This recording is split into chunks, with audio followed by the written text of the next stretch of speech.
हाँ जी, फंक्शंस में जो अपना नेक्स्ट हेडिंग है दैट इज कंपोजिट फंक्शन।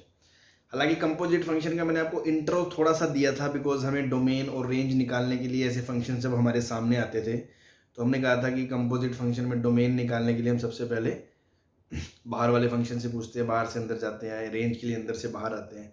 तो आपको दिखा दिया था कि कंपोजिट का मतलब क्या होता है। एफ के अंदर एक्स की जगह जी रखना मतलब फोग होता है, एफ ऑफ जी एक्स। ऐसी जी में एक्स की जगह एफ रखना जी ऑफ एफ एक्स होता है। इतना का आपको आइडिया दिया था, बट अब हम थोड़ा उसको ढंग से प्रॉपर पूरा जो भी बातें हमें पता होनी चाहिए, कैसे डिफाइन करते हैं फंक्शन, कब डिफाइन होता है, ये सारी बातों पे हम चर्चा करते हैं, है ना। तो हेडिंग डालें कंपोजिट फंक्शन।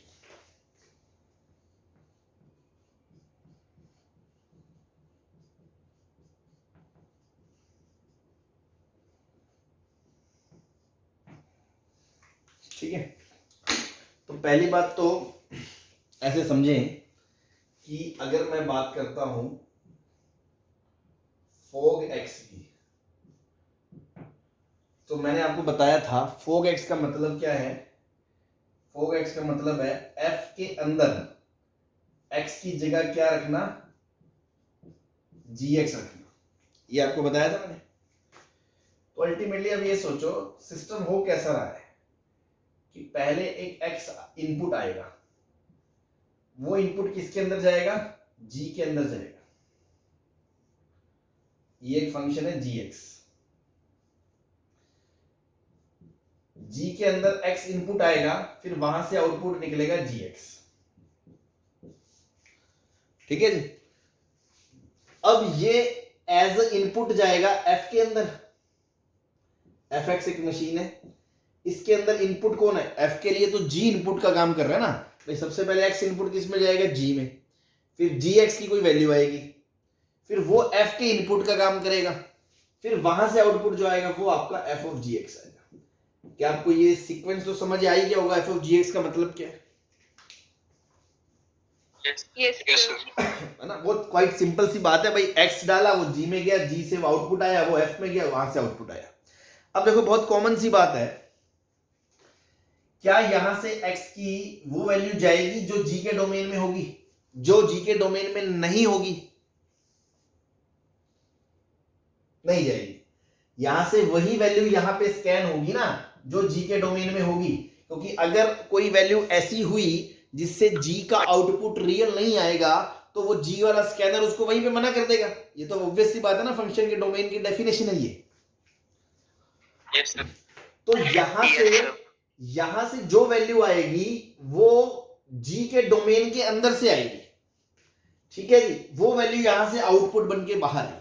अब आप सिंपल सा एग्जांपल लें, सपोज ये x बराबर 1 है, ये x बराबर 1 है, ठीक है, और यहां पे आपको 1 पे वैल्यू 0 आ गई, 1 पे वैल्यू 0 आ गई। अब 0 जो वैल्यू है वो जी ने तो दे दी, लेकिन f के डोमेन में मान लो 0 है ही नहीं, तो क्या ये अंदर एंटर कर पाएगा, नो सर। नहीं कर पाएगा। क्योंकि अगर आपने x की जगह 1 डाला, सपोज g की वैल्यू 0 आ गई, अब वो 0 आउटपुट आ गया, लेकिन f के लिए तो वो इनपुट का काम करेगा, लेकिन f के डोमेन में अगर 0 है ही नहीं तो वो अंदर नहीं जा पाएगा, वो अंदर नहीं जा पाएगा, इसका मतलब 1 यहीं रुक जाएगा। क्योंकि फिर ये अंदर आके करेगा क्या, अचार थोड़ी देगा भाई, अंदर आएगा फिर वो 0 बनेगा, 0 अंदर जा नहीं सकता, इसका मतलब हम कहेंगे कि 1 को ही अंदर मत आने दो। तो क्या आपको एक बात समझ में आई कि यहां से x वही अलाउड होगा पूरे फंक्शन फोग के लिए जिसके करेस्पोंडिंग g से जो आउटपुट आए वो f के डोमेन में होना चाहिए। हाँ जी, yes sir. Yes sir. only those values of x, values of x in domain of G will be allowed for which output gx is present in domain of f.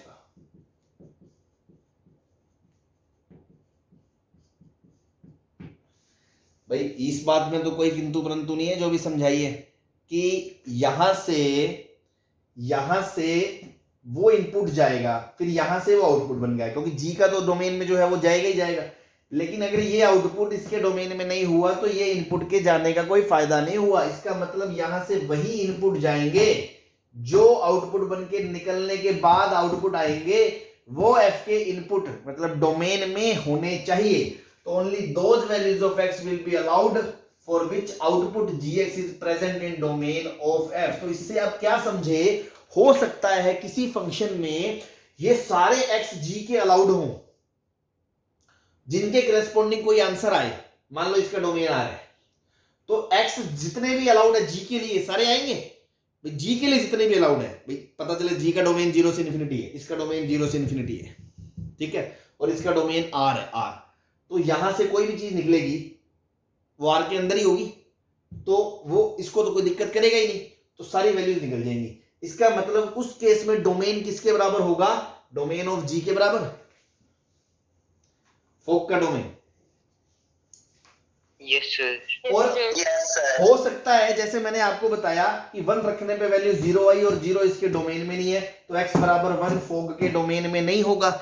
ऐसे हो सकता है कुछ वैल्यूज इसकी ऐसी हो जिसके यहां आने से जो आउटपुट आता है और वो f के डोमेन में अगर ना हो तो यहां से कुछ वैल्यूज हटानी पड़ेंगी। तो अल्टीमेटली मैं ये बोल सकता हूं कि जो फोग का डोमेन है, फोग का, वो या तो g के डोमेन के बराबर आएगा या उससे छोटा आएगा, कभी भी g के डोमेन से बड़ा तो हो ही नहीं सकता। तो note 1, domain of fog is always subset of domain of gx। इसमें कोई परेशानी?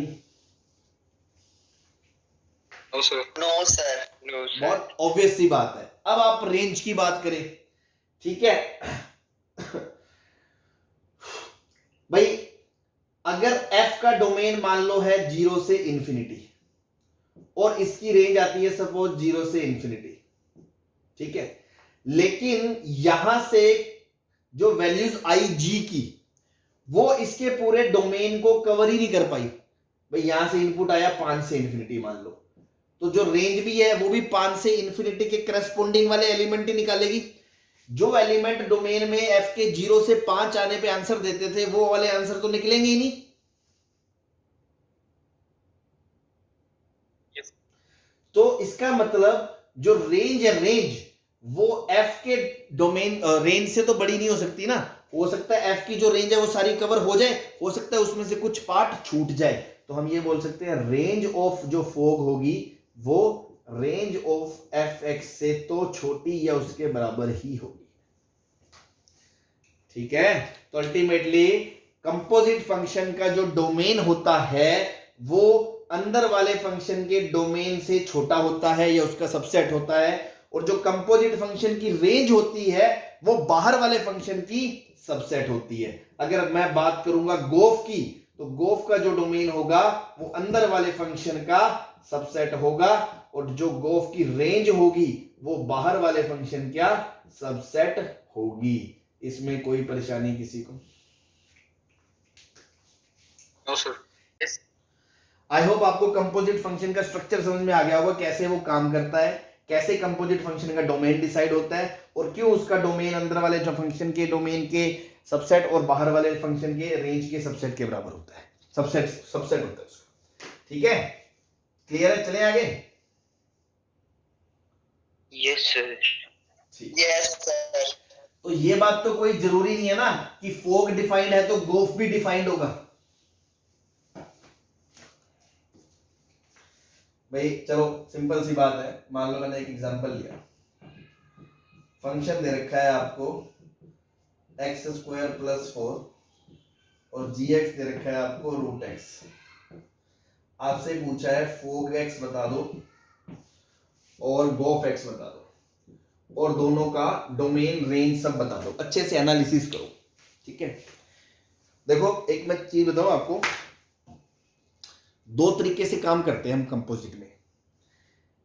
एक तो हम जो पूरी डिटेल एनालिसिस करेंगे, अच्छे से, कब फोक डिफाइंड है, डोमेन क्या है, रेंज क्या है, ये सब चीजें।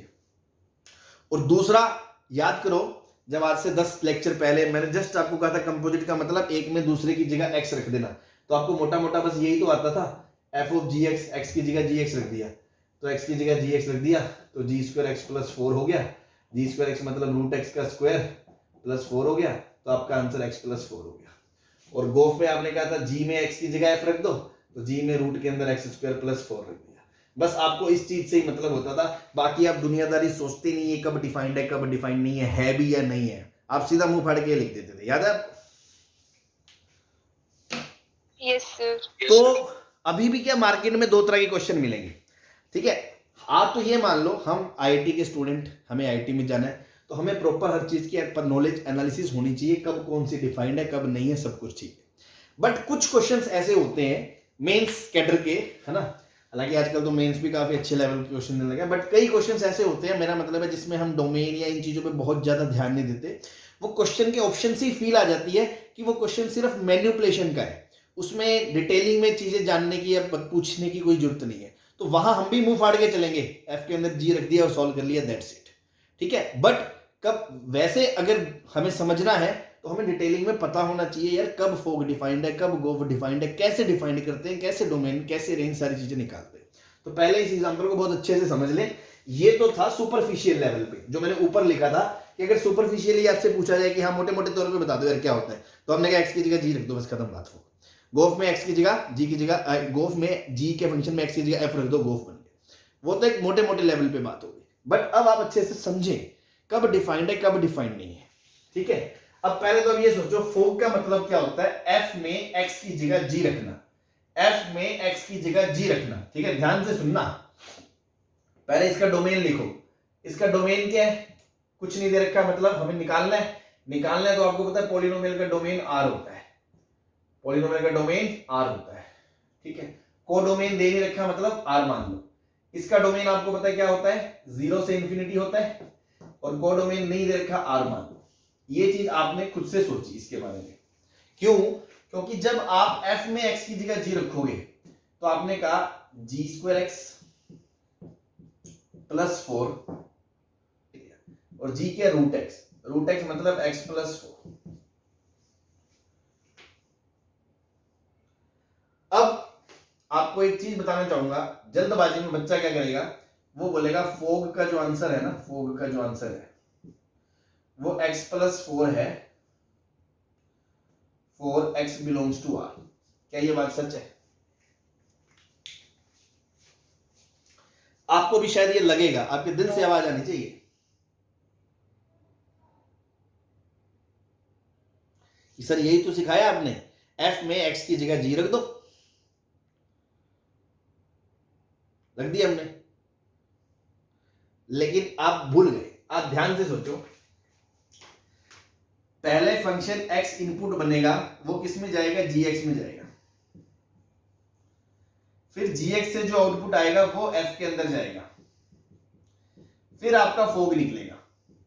तो जब जब डिफाइंड है वो इसके बराबर होगा, नो डाउट, लेकिन आप ध्यान सुनो, आप कह रहे हो x बिलोंग्स टू r, यहां से -1 गया, ये g के अंदर गया, g के अंदर आ गया रूट -1, तो यहां से जो आउटपुट आया क्या वो रियल आया क्या? No sir. No sir. तो ये कैसे चला जाएगा उसके अंदर? भाई जब x -1 g के डोमेन में ही नहीं है तो वो g के अंदर आएगा ही नहीं, जब g के अंदर आएगा ही नहीं तो वो क्रॉस करके f के अंदर कैसे घुस जाएगा? तो x बराबर 1 -1 -2 ये सब तो इसके डोमेन में है ही नहीं, बट आप कह रहे हो x बिलोंग्स टू r। तो मैं यही फर्क समझाना चाह रहा था, जो बच्चे सिर्फ एनसीईआरटी लेवल पे काम करते हैं ना, जिनको मतलब पता नहीं होता, वो एनसीईआरटी वगैरह में ज़्यादा डिटेलिंग में कुछ बताते भी नहीं है बोर्ड के लिए, तो वो क्या बस मुंह फाड़ के इतना ही जानते हैं कि अंदर x की जगह gx रख दो और इसको बस ये फोग हो गया सर। उनको पता ही नहीं है कब डिफाइंड है कब नहीं डिफाइंड है, क्या लॉजिक है। आप तो बर जेई ओरिएंटेड बच्चे हो, तो आपको ये चीज समझनी पड़ेगी जो मैंने शुरू में भी समझाई कि फोक का मतलब पहले इनपुट जी में जाएगा, फिर जी से एफ में जाएगा। तो मतलब पहली बात तो ये, जो इनपुट जी के डोमेन में ही नहीं है वो तो फोक के डोमेन में हो ही नहीं सकता ना, क्योंकि अभी तो बताया कि जो फोक का डोमेन होगा वो अंदर वाले फंक्शन के डोमेन का सबसेट होगा या उसके बराबर होगा। तो जो इनपुट जी के डोमेन में ही नहीं है वो पूरे के डोमेन में कैसे हो जाएगा। फिर दूसरी बात, चलो जी के डोमेन में जो भी चीजें हैं उनमें से जरूरी नहीं है सारी की सारी उसको क्रॉस कर पाए, हो सकता है कुछ वैल्यूज रिजेक्ट हो जाए, इसीलिए तो हमने कहा कि वो आपको चेक करना पड़ेगा, है ना। तो वो चेक करने का मतलब ये है कि आप कभी भी ऐसे कंपोजिट फंक्शन डिफाइन करें ना, तो दो चीजों को गांठ बांध ले हमेशा। नोट 1, एफ के अंदर एफ ऑफ जी एक्स रखने के लिए आप एक्स की जगह जी एक्स रख रहे हो, एक्स की जगह पुट एक्स की जगह जी x at every place.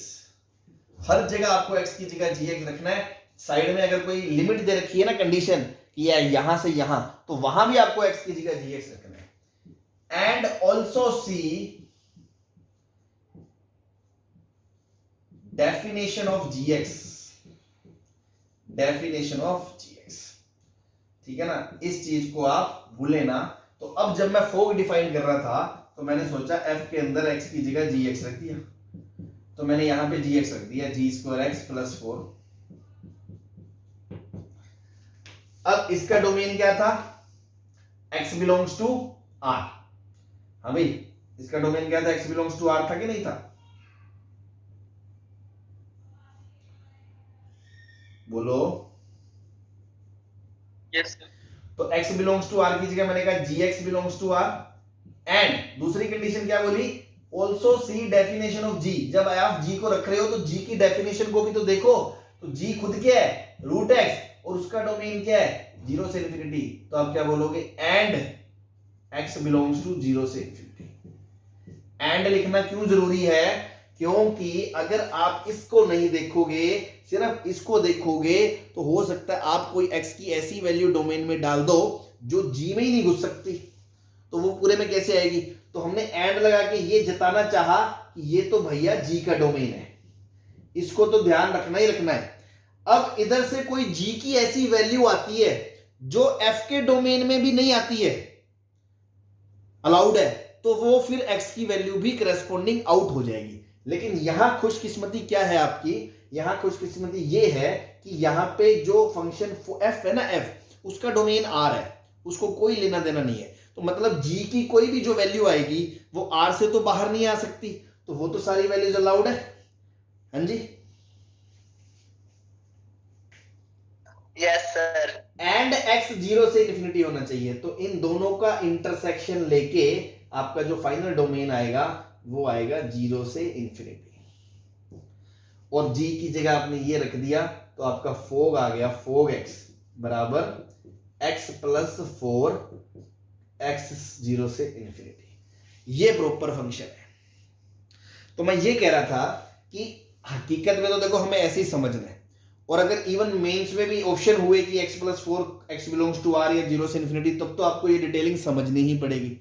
But कई बार कुछ क्वेश्चंस ऐसे हो सकते हैं जिसमें वो इन चीजों पे ध्यान ना दे रहे, वो सुपरफिशियली पूछना चाहता हो कि फोक क्या होगा, और ऑप्शन में कोई इंटरवल है ही नहीं, बस यही पूछ रहा है x प्लस 4 है, 4 माइनस एक्स है, 3 प्लस एक्स है, 3 माइनस एक्स है। तो वहां हम भी क्यों इतना बर्डन लेंगे जब उसकी जरूरत ही नहीं है। तो हम भी मुंह फाड़ के f में x की जगह g रख के सीधा ये आंसर निकाल देंगे। तो आपको बात समझ में आई दोनों तरीके की, कि अगर क्वेश्चन की डिमांड है मोटे मोटे लेवल पे सिर्फ फोग निकालना तो हम सीधा निकाल देंगे, अदरवाइज प्रॉपर तरीका तो यही होता है, हमें पता होना चाहिए वो कब डिफाइंड है और कब डिफाइंड नहीं है। बात सही है। Yes sir. अब अगर बात करूं मैं गोफ की, ठीक है, गोफ की, तो गोफ में हमने क्या बोला, एक कंपोजिट में जब दूसरा रखते हो, कंपोजिट में एक फंक्शन में जब दूसरा रखते हो, तो वहां दूसरे में x की जगह हर जगह दूसरा फंक्शन रखना है। तो यहां g में x की जगह fx, यहां रूट में x की जगह fx, और इसका जो डोमेन था x बिलोंग्स टू 0 या 0 से बड़ा, तो यहां पे भी x की जगह fx should be greater than equals to 0। And g में x की जगह fx तो रख दिया सब जगह, एंड f की खुद की कंडीशन भी साथ चलेगी, x बिलोंग्स टू r, ये f की कंडीशन है। तो यहां ये x बिलोंग्स टू r है, इसलिए ये मैटर नहीं करता। तो यहां सिर्फ और सिर्फ यही कंडीशन देखी जाएगी कि fx 0 या 0 से बड़ा कब है। बात समझ में आ गई। तो जब इसको हमने सॉल्व करा Yes, sir. X square plus 4 zero या जीरो से बड़ा कब है, तो यहां से तो x बिलोंग्स टू r ही आ गया। तो x belongs to r and x belongs to r का इंटरसेक्शन क्या हो गया, वो x बिलोंग्स टू r ही हो गया। और यहां पे हमने fx की जगह रूट fx रख दिया, तो आंसर आ गया root of x square plus 4 gx गोफ x।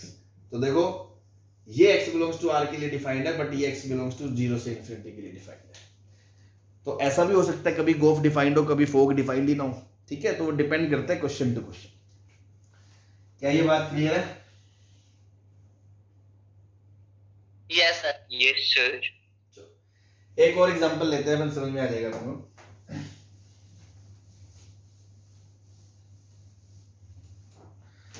मान लो मैंने कहा फंक्शन एक fx है ln x और एक फंक्शन है gx sin x, ठीक है। आपको डिफाइन करना है फोग एंड गोफ, ठीक है।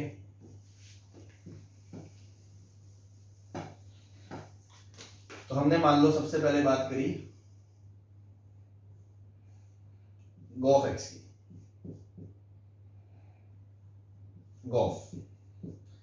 गोफ क्या होता है, g में x की जगह देखो, इसका domain x belongs to r है, ये आप खुद लिखोगे, वो नहीं बताएगा। और इसका डोमेन x 0 से बड़ा होता है, ये भी आप खुद लिखोगे, ठीक है।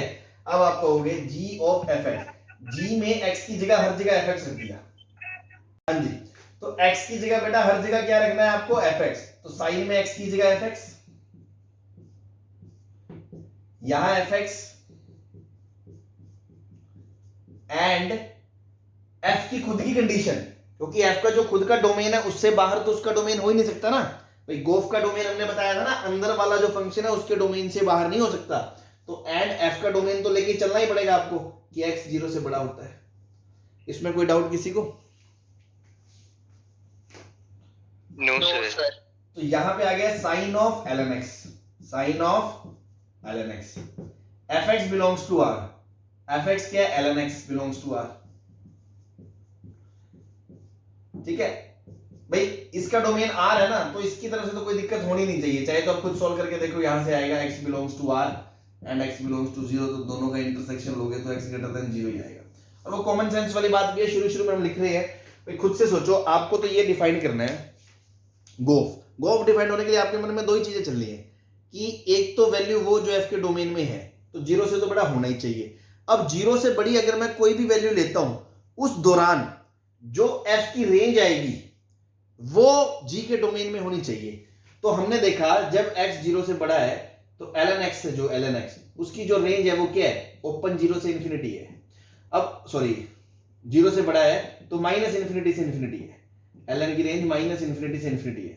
तो माइनस इन्फिनिटी से इन्फिनिटी इस पे आ रहा है, तो साइन का डोमेन तो r होता ही है ना, तो उसको कोई दिक्कत नहीं है। इसलिए सीधा आंसर आ गया sine of ln x, domain आ गया x बिलोंग्स टू ओपन 0 से इन्फिनिटी।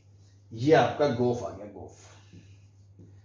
अब डोमेन इसका ये रहा, और इसकी रेंज लिखनी चाहो तो ln x की रेंज है माइनस इन्फिनिटी से इन्फिनिटी, और माइनस इन्फिनिटी में इन्फिनिटी में साइन बहुत दौड़ लेगा, तो जो रेंज है रेंज वो क्या आ जाएगी, -1 से बना जाएगी। कोई दिक्कत? No, sir. ऐसे अगर मैं फोग डिफाइन करूं, हर जगह f में x की जगह gx डाल दो, तो ln gx should be greater than 0 and x belongs to r, domain of gx। भाई ये काम करने से ना आप वो दोनों कंडीशन कर देते हो। क्या कंडीशन? एक तो मैंने क्या बोला था, जैसे फोक की बात कर रहे हैं, अंदर वाले फंक्शन g का डोमेन तो लेना ही है, तो वो तो ले ही लिया। साथ ही साथ g की जो रेंज है वो f के डोमेन में होनी चाहिए। तो f का डोमेन जो था उसके अंदर मैंने g की कंडीशन लगा दी, तो ये चीज यही तो इंश्योर करता है कि g हमेशा उसके पॉजिटिव होना चाहिए, डोमेन के अंदर होना चाहिए। तो यहां से दोनों चीजें आपकी सेफ हो जाती हैं, तो आपका रिस्क खत्म हो जाता है। तो बस अब सीधा ln sin x, एक तो x बिलोंग्स टू r है एंड gx मतलब sin x should be greater than 0। तो sin x 0 कब होता है ये आपको पता है, यहां वाले एरिया में होता है, ऊपर वाले में।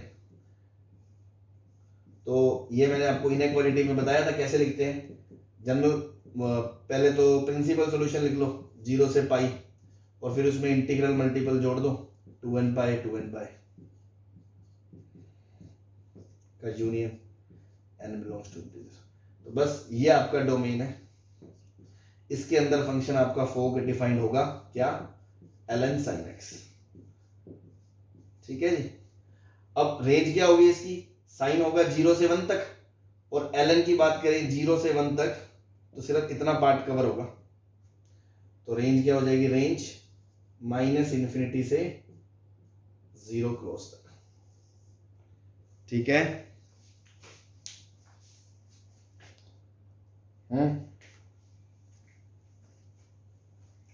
बोलो। Yes, sir.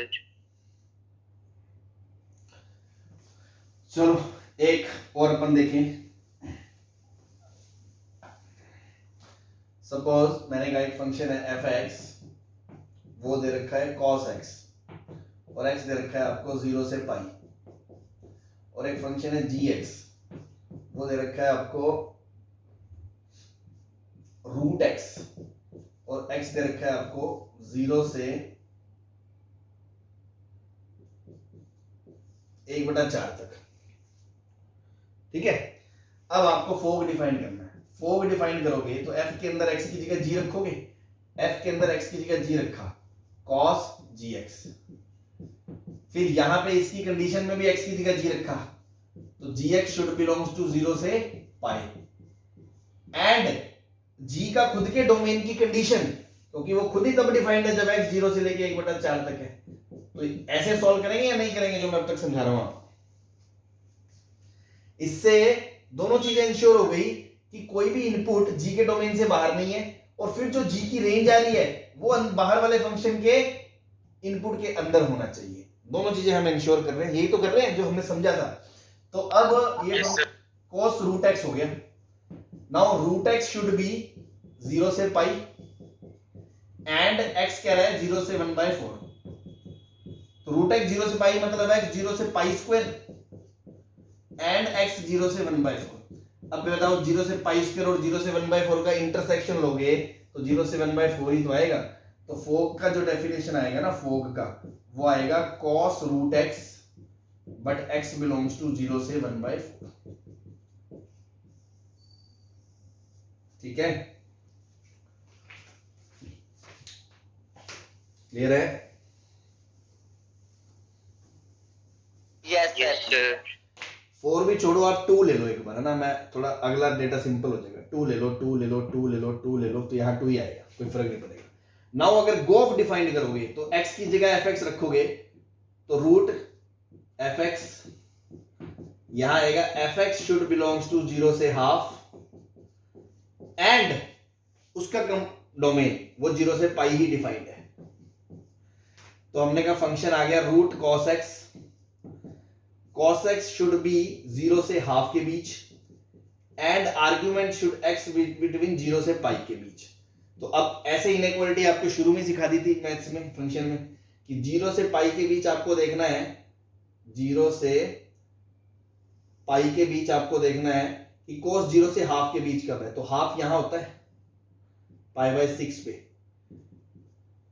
तो 0 से हाफ के बीच तो यहां होगा, यहां 1 है, तो 0 से हाफ के बीच तो सिर्फ यहां होगा इतना पोर्शन, उसके नीचे नेगेटिव हो जाएगा। तो आंसर क्या आएगा π/6 से π/2। तो गोफ का आंसर क्या आ गया, root cos x, x belongs to π/6 से π/2। क्या ये बात समझ में आ गई? हाँ जी। Yes, sir. तो देखो सीधा मुंह फाड़ के उसके अंदर एफ जी रखना सभी जानते हैं, हम भी ये करेंगे, क्वेश्चन सभी करेंगे, लेकिन डिटेलिंग जो थी वो मैंने समझा दी कि एफ पहले जी पहले एक्स। अगर मैं गोफ की बात करूं तो पहले इनपुट एफ में जाएगा, फिर एफ से जी में जाएगा। तो दो ही चीजों का ध्यान रखना है, इनपुट एफ के डोमेन से बाहर नहीं हो सकता, फिर वहां से जो रेंज आएगी एफ एक्स की वो जी के डोमेन में होनी चाहिए। बस ये दो कंडीशन आपको देखनी है, चाहे आप समझ के देखें चाहे उसमें पुट करके देखें, आपसे कोई किसी तरह की गड़बड़ नहीं होगी। क्लियर है सबको? हाँ जी, की जगह हाँ सॉरी π/3 आएगा, है ना। π/3 आएगा, प्रिंटिंग मिस्टेक होगी, ठीक है। चले आगे। Yes, sir. चलो, अब ये थे थोड़े छोटे क्वेश्चन। अब जब दोनों ही क्वेश्चन पीस वाइज होते हैं, एफ भी पीस वाइज, जी भी पीस वाइज, तो बच्चा थोड़ा सा डरता है। तो ऐसे क्वेश्चन को भी एक देख लेते हैं कि घबराए नहीं, बिल्कुल एकदम पेशेंस से काम लें, जैसा सिखाया है वैसा। क्या है, मान लो क्वेश्चन एफ दे रखा है आपको, suppose x plus 1 when x is less than equals to 1, और इधर दे रखा है 2x plus 1 when x is 1 से लेके 2 तक। दूसरा फंक्शन आपको दे रखा है gx, और आपको कहा एक्स स्क्वायर x प्लस 2, यहां दे रखा है व्हेन x माइनस 1 से लेके 2 तक, और इधर दे रखा है x 2 से लेके 3 तक। ठीक है, क्लियर भाई?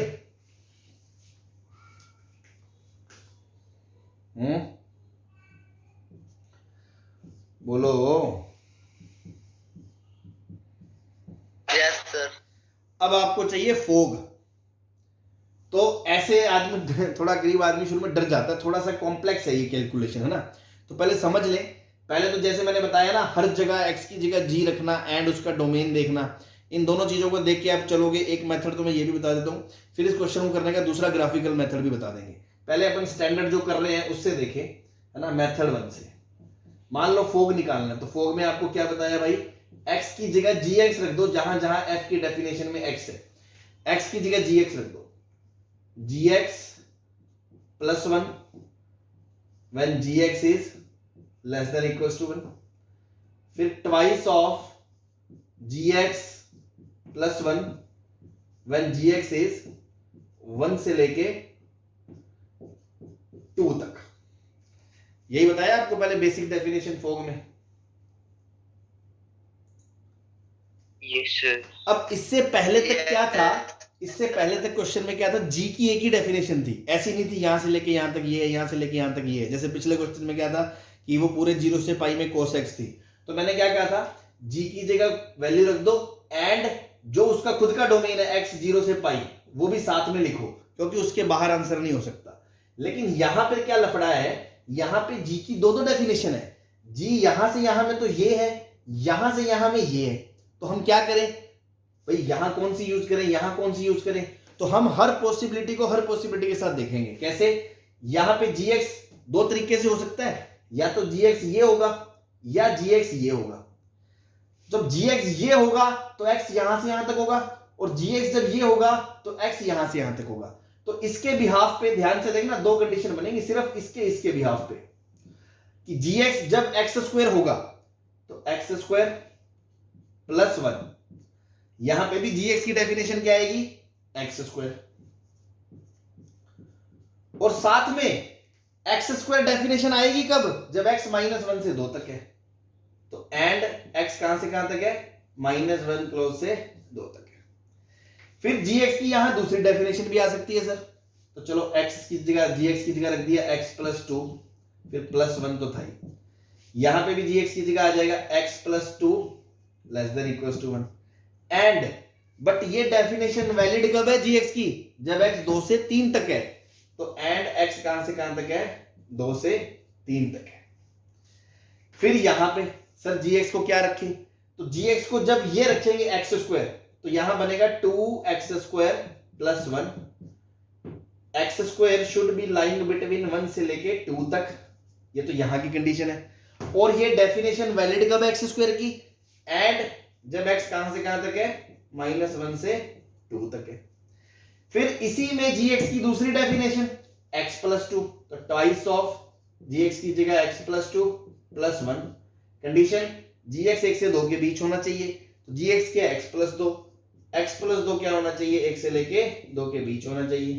एंड ये डेफिनेशन वैलिड कब है, जब x 2 से 3 के बीच है। क्या आपको समझ में आ गया ये क्या करें? Yes, sir. दोबारा सुन ले, बेसिक वही है, कहीं कोई किंतु परंतु नहीं हुई है। फोग डिफाइन करने के लिए f में x की जगह g रख दिया। तो हमें यह भी इंश्योर करना होता है कि जो g की रेंज है वो f के डोमेन से बाहर नहीं होनी चाहिए। तो इसलिए जब f का डोमेन x 1 से छोटा है तो gx 1 से छोटा ही होना चाहिए, क्योंकि अगर g से कोई वैल्यू निकल के आउटपुट gx 1 से छोटा ना हुआ वो f के डोमेन में जा नहीं पाएगा। इसलिए हमने x की जगह यहां रख दिया, यहां पे भी gx रख दिया। अब दिक्कत क्या है, पिछले क्वेश्चन में gx एक ही डेफिनेशन था, जैसे cos x और x बिलोंग्स टू 0 से पाई उसका खुद का डोमेन था, तो हमने कहा साथ में उसका डोमेन तो लेना ही है और gx की जगह वो पुट कर दो। अब यहां gx भी दो लेके घूम रहा है तो दोनों को रख देंगे एक एक करके। पहले gx की जगह ये रखा, एंड ये डेफिनेशन कब वैलिड है, जब -1 से 2 है, तो एंड ये आ गया। फिर gx की जगह ये रखा ऊपर, एंड जब ये वैलिड कब है, जब 2 से 3 है, तो ये हो गया। फिर ऐसे नीचे gx की जगह ये रखा, समझेगा कंडीशन में भी, एंड x कहां से कहां तक है, तब ये वैलिड है, क्योंकि जब x ही -1 से 2 नहीं होगा तो gx को आप x² नहीं रख सकते ना, तो इसका डोमेन तो साथ लेके ही चलना पड़ेगा, साथ साथ ये इन कंडीशंस को भी लगाएगा। ऐसी gx की डेफिनेशन ये रखी इसमें, जब x 2 से 3 है। तो आपके सामने ऐसे 4 केस बन गए। अब यहां पे इस कंडीशन का और इस कंडीशन को सॉल्व करके जो इंटरसेक्शन आएगा उस x के अंदर तो ये डेफिनेशन आएगी, इन दोनों का जो इंटरसेक्शन आएगा उसमें ये आएगी, इन दोनों का जो इंटरसेक्शन है उसमें ये आएगी, और इन दोनों का जो इंटरसेक्शन आएगा उसमें ये डेफिनेशन आएगी। अब तो बस इसको सिंपलीफाई करना रह गया। तो क्या आपको समझ में आ गया किस तरह डील करना है? Yes sir. अब इसको मैं थोड़ा Yes, इसको सिंपलीफाई करते हैं भाई। x² less than 1, x² less than 1 मतलब x² -1 less than equal to 0। इससे सॉल्यूशन आएगा x बिलोंग्स टू -1 से 1, और ये कह रहा है -1 से 2 ओपन। तो इन दोनों का अगर मैं इंटरसेक्शन लूंगा तो पहले केस का सल्टारा हो जाएगा, यहां से x की वैल्यू आ जाएगी x बिलोंग्स टू -1 से 2 ओपन, सॉरी -1 से 1 क्लोज। भाई इन दोनों का इंटरसेक्शन यही आएगा, तो ये खत्म हो गया। अब यहां पे आ जाओ, ये कह रहा है x छोटा हो किससे, -1 से, और ये कह रहा है x हो 2 से 3 के बीच। तो x -1 से छोटा हो और x 2 से 3 के बीच हो, इनका कोई कॉमन इंटरसेक्शन आ सकता है? No sir. नहीं आ सकता। तो x बिलोंग्स टू 5, मतलब ये डेफिनेशन कभी भी नहीं होगी। फिर इधर आ जाओ, इधर ये कह रहा है -1 से 2 के बीच हो, दूसरा x²। अब ये खुद अपने आप में दो कंडीशन है, ध्यान से समझे। एक तरफ तो ये कह रहा है x² 1 से बड़ा हो, एंड दूसरी तरफ ये कह रहा है x² 2 से छोटा हो। तो 1 से बड़े का कंडीशन आएगा -∞ से -1 यूनियन 1 से इंफिनिटी, इसका आएगा -√2 से √2। अब जब दोनों का इंटरसेक्शन लेगा ना भाई, ये कह रहा है -∞ से -1 यूनियन 1 से इंफिनिटी, दूसरा कह रहा है -√2 से √2। तो इनका जो कॉमन पार्ट आएगा वो -√2 से -1 यूनियन 1 से √2 आएगा। फिर उसका किससे लेना है, -1 से 2 तक, तो -1 से लेके 2 ओपन तक। अब आप देखो तीनों में जो कॉमन आएगा भाई, -1 का पीछे ऊपर वाले में कॉमन नहीं है, -1 से लेके बीच में 1 तक बीच वाले में कॉमन नहीं है, 1 से लेके √2 का पार्ट है जो तीनों में कॉमन है। तो इस तीनों का सॉल्यूशन करके आप ये बोल सकते हो तीनों से x बिलोंग्स टू 1 क्लोज से √2 आ गया या नहीं आया,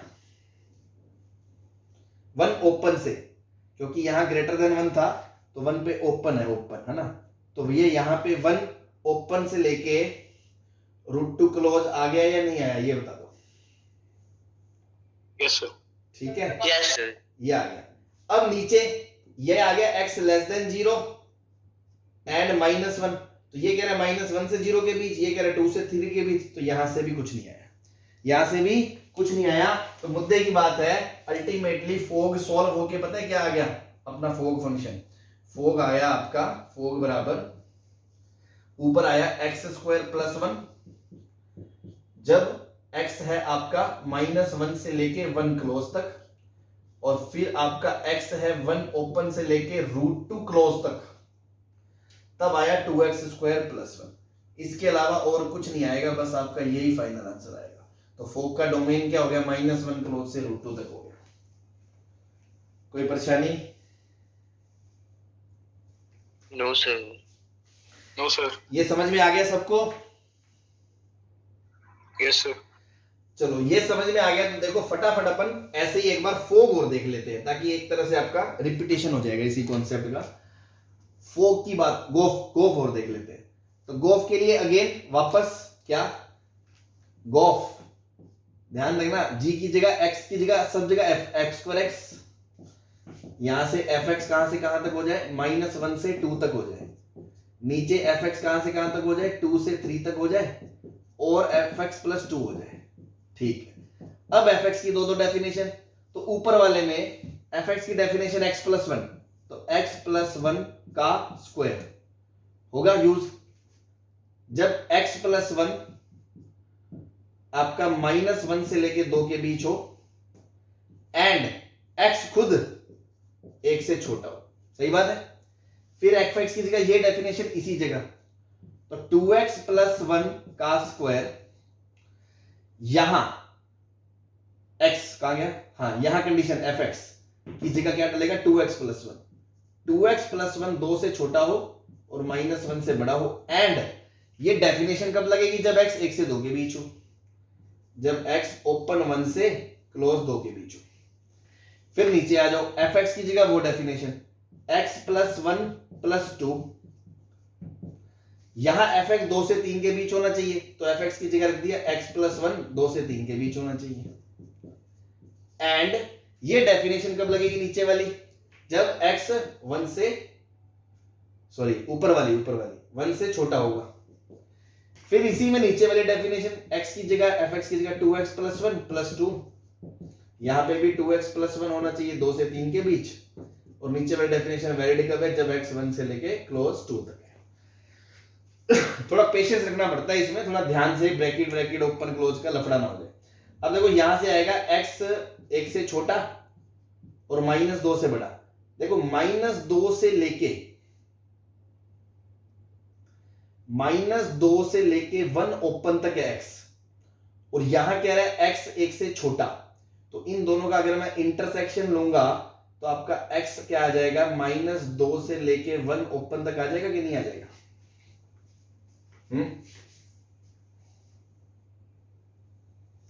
बोलो। Yes, sir. ऐसे यहां देखो 2x is less than 1 and greater than -2, x is half से लेके -1 के बीच, और ये कह रहा है 1 से 2 के बीच, तो यहां से रिजेक्ट हो गया।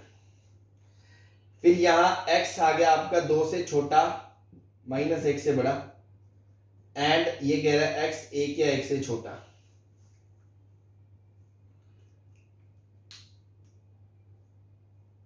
नहीं 2 से नहीं, 1 से बड़ा, हाँ ये कह रहा है 1 से लेके 2 के बीच, और ये कह रहा है 1 या 1 से छोटा, दोनों में कुछ कॉमन आएगा?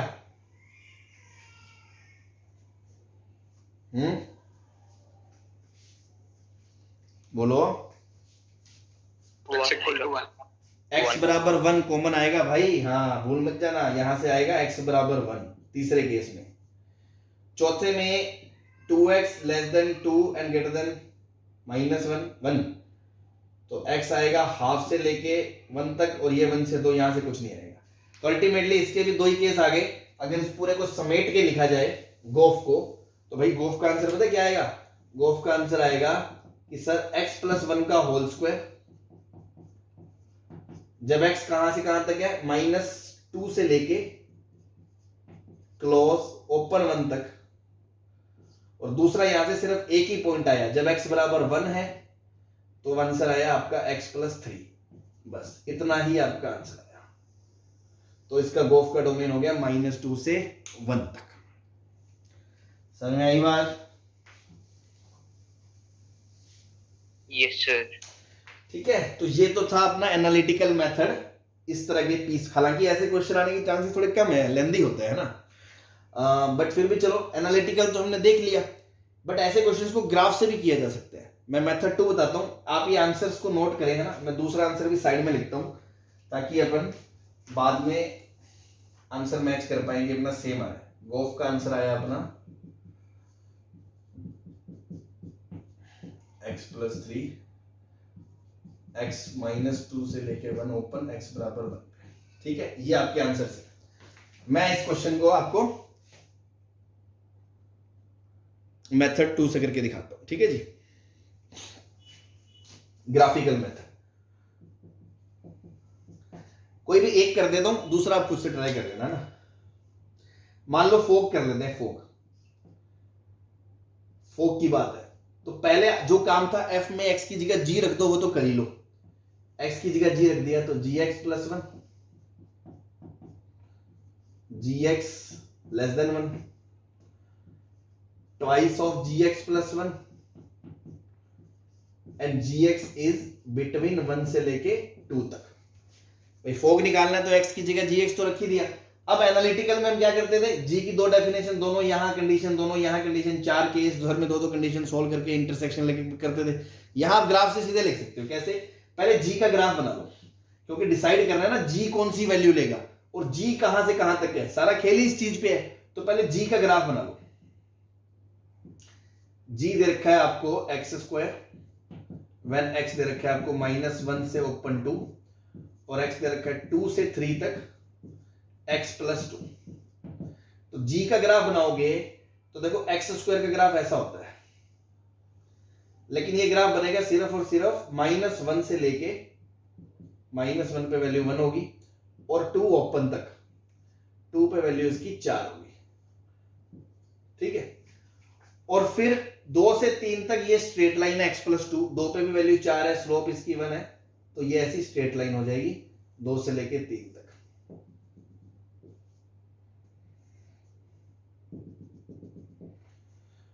और 3 पे वैल्यू इसकी 5 हो जाएगी। ये जी का ग्राफ बन गया भाई।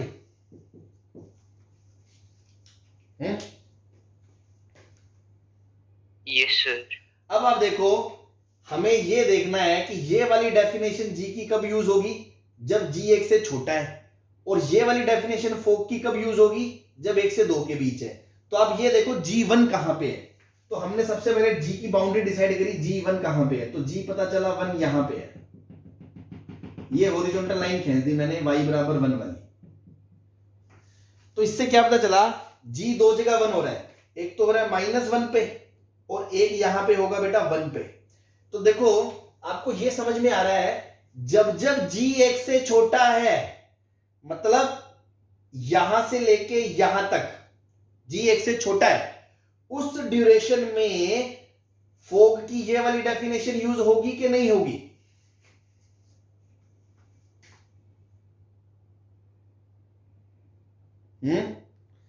अरे भैया, जब जब G 1 से छोटा है तो फोक G प्लस 1 है, तो G 1 से छोटा कब कब है? 1 से छोटा G है -1 से लेके 1 तक।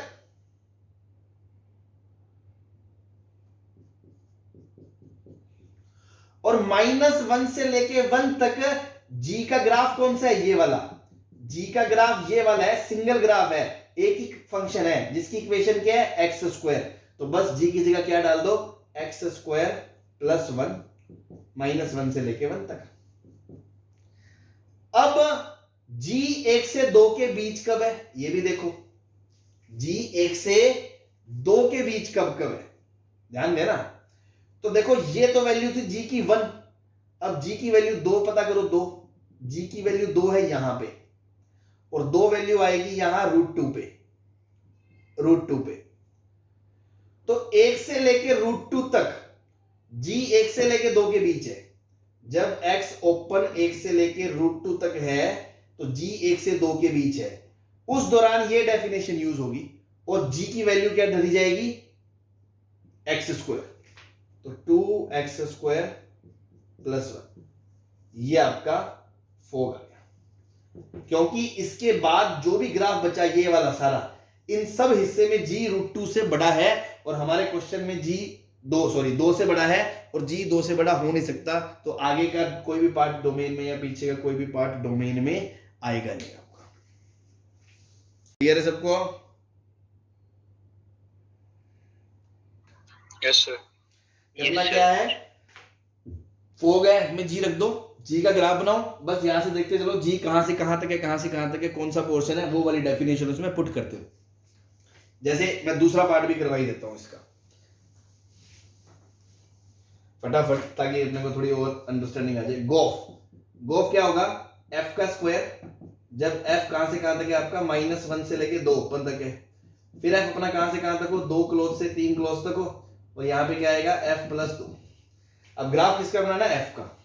f का ग्राफ बनाओ फटाफट। एक से पीछे लाइन है, स्ट्रेट लाइन, y बराबर x प्लस 1। तो x माइनस 1 पे तो y 0 है, 0 पे वैल्यू 1 है, और 1 पे वैल्यू 2 है, 1 पे वैल्यू 2 है। ठीक है, इसके पीछे ये लाइन है, ये आपका पूरा इन्फिनिट तक जाएगा। फिर 1 से 2 तक ये लाइन है 2x वाली स्लोप 2 हो गई, तो लाइन थोड़ी ऊपर उठ जाएगी, और 1 पे वैल्यू इसकी कितनी है, लेकिन 1 पे वैल्यू इसकी कितनी है, 3 है। तो 1 पे वैल्यू क्या है, 3, तो 1 पे वैल्यू 3 है, लेकिन 1 पे पॉइंट ओपन है क्योंकि 1 पे क्लोज यहां है, और लाइन f2 से 3, और लाइन यूं चली गई यूं ऊपर, ठीक है ना, और 2 तक जाएगी, और 2 पे वैल्यू कितनी है, 5 है, 2 पे वैल्यू कितनी है, 5 है। अब आप ध्यान से दें, आपको तो सीधा ये देखना है f माइनस 1 से 2 कब है और 2 से 3 कब है। तो सीधी सी बात है, f 2 से 3 तो कभी है ही नहीं भाई, ना तो कभी 3 है, ना 3 से 2 के बीच है, सिर्फ 2 ही हो सकता है, वो भी एक ही पॉइंट पे। तो जब x बराबर 1 है तो f कितना है, 2 से 3 के बीच है, तो ये डेफिनेशन यूज होगी। लेकिन इस डेफिनेशन के अंदर f कौन सी डेफिनेशन यूज होगी, f की यहां डेफिनेशन x प्लस 1 है, और यहां डेफिनेशन 2x प्लस 1 है, तो f की जगह क्या आएगा, x प्लस 1, तो x प्लस 3 आ गया। फिर जब x माइनस 1 से 2 के बीच है, तो माइनस 1 देखा हमने यहां है, माइनस 1 कहां है, यहां, और माइनस 1 होगा कहां पे, माइनस 2 पे। तो हमने देखा x माइनस 1 से लेके fx 2 ओपन तक यहां है, इतने पोर्शन में। अब इतने पोर्शन में f की डेफिनेशन कौन सी, x प्लस 1, सिंगल ही है, ये भी अलग अलग होती तो अलग अलग बार 2 बार यूज होता, सिंगल ही है, और यहां यूज होगी स्क्वायर में, तो f के स्क्वायर में ये डेफिनेशन यूज हो जाएगी, x प्लस 1 का स्क्वायर, और इनपुट कहां से कहां तक है, माइनस 2 से लेके 1 तक, माइनस 2 क्लोज से लेके ओपन 1 तक, ये आपका गोफ आ जाएगा। तो देखो सेम आंसर है। हाँ जी,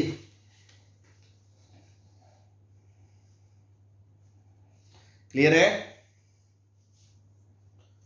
यस सर।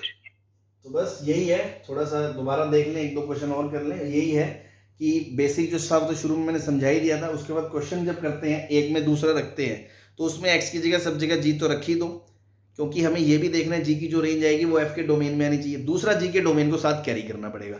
और जब 2-2 कंडीशन हो तो या तो एनालिटिकली सॉल्व कर लो, या एक में पुट करके दूसरे के ग्राफ से एनालाइज कर लो। ठीक है, चलो बहुत कर लिए इस पे, तो अब थोड़े से 1-2 क्वेश्चन और टाइप की कर लेते हैं। कंपोजिट में बस और कुछ ज्यादा है नहीं, मेन तो यही समझना था कब कौन सी चीज डिफाइंड है और कब कौन सी नहीं। ठीक है, अब मान लो यार आपको दिया fx बराबर e की पावर x है, gx आपको दे दिया x स्क्वायर है, hx आपको दे दिया sin x है। ठीक है, यहां हर फंक्शन का डोमेन r है, यहां हर फंक्शन का डोमेन r है, तो अगर मान लो मैंने x के अंदर ये डाल दिया, तो साइन की कोई भी वैल्यू आएगी, जो रेंज आएगी, वो अगर सामने वाले का डोमेन r है तो उसको कोई दिक्कत ही नहीं होगी, तो सीधा मुंह फाड़ के डिफाइन कर सकते हैं। तो अगर मैं आपसे पूछूं f of g of h x क्या होगा, तो पहले तो आप सोचें f के अंदर हम o, f क्या है, f के अंदर g के अंदर h रखें, g क्या है x स्क्वायर, x स्क्वायर के अंदर h, x की जगह मतलब साइन x का होल स्क्वायर, और फिर वो f के अंदर रखें तो e की पावर साइन x का होल स्क्वायर, ये आपका fog of h x function हो जाएगा। ठीक है,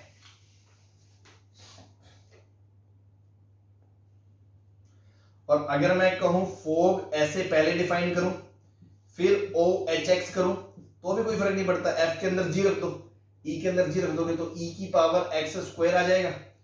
अब इसके अंदर आपको क्या रखना है, hx sin x, तो x की जगह sin x रख दो, तो e की पावर sin x का स्क्वायर आ जाएगा। तो ये भी एक प्रॉपर्टी होती है, अगर डिफाइंड है सारे फंक्शन, तो डिफाइंड ही नहीं है तो बात ही अलग है। अगर डिफाइंड है तो चाहे f of g of h करो या f of g of h करो, मतलब एसोसिएटिव टाइप की प्रॉपर्टी इसमें फॉलो होती है। ठीक है जी,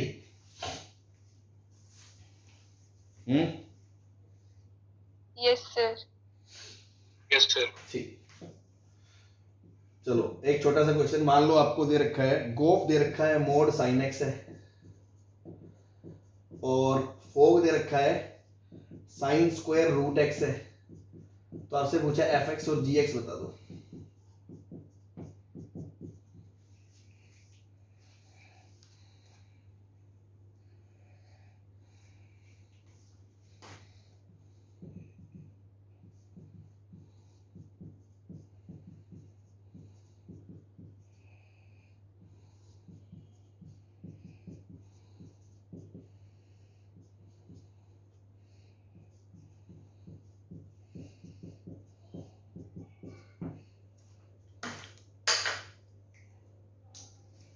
हाँ जी, देखो ये तो हिट एंड ट्रायल ही है, आपके सामने है। आप सोचो जी के अंदर एफ रखा, साइन एक्स आया मोड, एफ के अंदर जी रखा, तो एफ तो आपको लग रहा है, एक फीलिंग आ रही है कि साइन स्क्वायर एक्स एक फंक्शन है, उसमें एक्स की जगह आपने रूट एक्स रखा है। मतलब अगर आप इसको एफ बोलते हो, इसको जी बोलते हो, तो फोग तो सही बैठ रहा है। तो क्या गोफ भी सही बैठ रहा है क्या?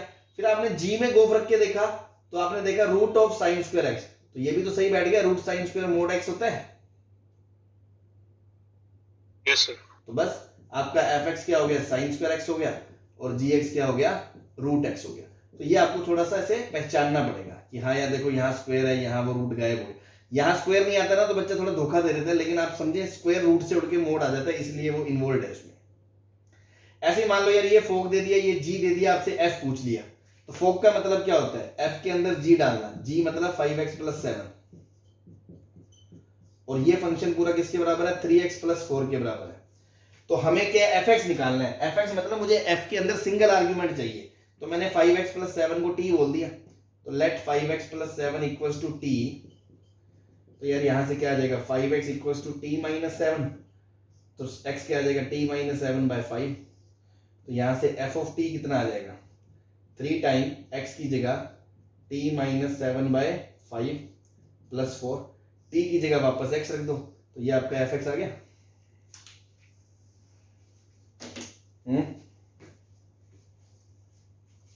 Yes sir. कोई परेशानी? No sir.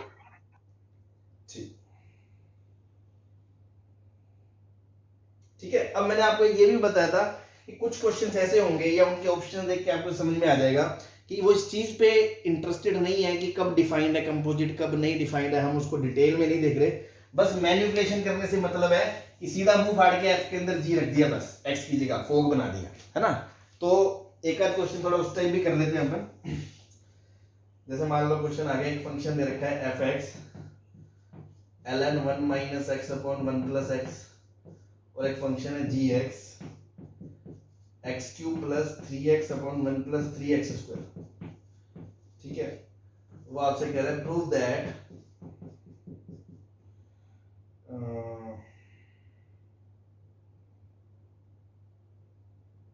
जो फोग एक्स है, फोग एक्स वो 3 टाइम एफ एक्स है। ठीक है, तो मतलब अब आपको दिख रहा है कि हमें फोक निकालने से मतलब है और उसको एफ एक्स से कंपेयर करने से मतलब है। तो यहां हम जब एफ के अंदर जी डालेंगे तो पहले डोमेन पे इतनी चर्चा नहीं करेंगे, मतलब इस क्वेश्चन की नीड नहीं है कि हमें देखना है जी कहाँ डिफाइंड है, फिर जी कहाँ से, जी की जो रेंज है वो एफ के डोमेन के अंदर आ रही है नहीं आ रही है, तो चारों ऑप्शन इस तरह से हैं, आपको कोई मतलब नहीं, आप तो बस खटाखट सॉल्व करने पे ध्यान दो। तो ये होते हैं थोड़े मतलब मुंहफट टाइप क्वेश्चन, जिसमें हम ज्यादा डिटेलिंग पे ध्यान नहीं दे रहे। तो हमने मुंह फाड़ के शुरू कर दिया, फोग मतलब एक्स की जगह जी एक्स, तो ln 1 - gx/1 + gx। अब देखो 1 - gx, g की वैल्यू क्या है, इसमें पुट कर दी हमने ln के अंदर 1 - x³ + 3x/1 + 3x², और नीचे 1 + x³ + 3x/1 + 3x²। एलसीएम लोगे तो ये आएगा ln के अंदर 1 + 3x² - x³ - 3x x³ + 3x + 1 + 3x²। LCM लोगे तो ये 1 + 3x² 1 + 3x² कट जाएगा, और थोड़ा सा शिकारी नजरों से देखो, नीचे लिखा है x + 1 + x³ और ऊपर लिखा है 1 - x³ a³ minus b cube 3a² b plus 3ab²। तो आपको दिख जाएगा this is nothing but ln 1 minus x upon 1 plus x का होल पावर 3। ln में पावर आगे आ जाती है, तो this is nothing but 3 time ln 1 minus x 1 plus x and this is nothing but 3 times fx। Hindustan Petroleum, ये prove करना था। Yes, sir. तो यहाँ मतलब उस चीज में ज्यादा डिटेलिंग नहीं दी कि सर आपने यहाँ क्यों नहीं करा, भाई नीड नहीं थी इसलिए हमने नहीं करा, बट आपको पता होनी चाहिए। तो वो जो डिटेलिंग वाला काम था जो हमारे काम आना है, या आईटी लेवल पे जो भी चीजें हैं वो सब हमने पहले अभी डिस्कस कर ली है, ठीक है। Yes, sir. चलो एक लास्ट क्वेश्चन और कर लेते हैं, फिर अपन कट लेंगे। एफ एक्स दे रखा है आपको x upon root 1 plus x square. आपसे पूछा है f of n times x क्या होगा।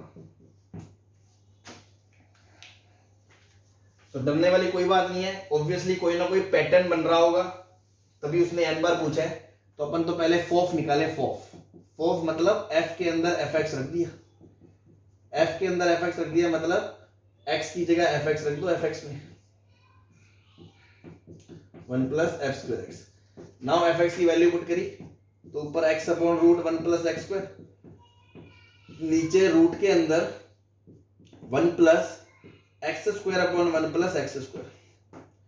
तो ये आ जाएगा x upon root 1 plus x square, और नीचे आ जाएगा रूट के अंदर 1 plus 2x square upon root के अंदर 1 प्लस एक्स स्क्वायर। ये कट जाएगा तो ये आ जाएगा x upon root 1 plus 2x square. ऐसे ही आप f ऑफ f निकाल के देख लो, तो इसका मतलब है इसके अंदर x रख दो fx, तो fx अपॉन रूट के अंदर 1 प्लस 2 एफ स्क्वायर एक्स। इसको सिंप्लीफाई करोगे तो वापस ये आ जाएगा x रूट upon 1 plus 3 f square x. तो आपको समझ में आ गया, एक f था, यहाँ एफ स्क्वायर एक्स था, 2 में 2x स्क्वायर था, वहां देखो 1 में 1, 2 में 2, 3 में 3 आ गया, एक्स स्क्वायर आ गया। बाकी कोई सिस्टम पे फर्क नहीं पड़ा, तो सिमेट्री से हम बोल देंगे इसका आंसर आएगा x upon root 1 plus n x square. ये आपका आंसर है, ठीक है। हाँ जी, क्लियर है? Yes, sir. Hmm, Yes, sir. ठीक है। So this is all about composite functions. बाकी फिर बातें हैं, इनवर्स फंक्शन होगा अगला टॉपिक, वो अपन कल बात करते हैं। ओके।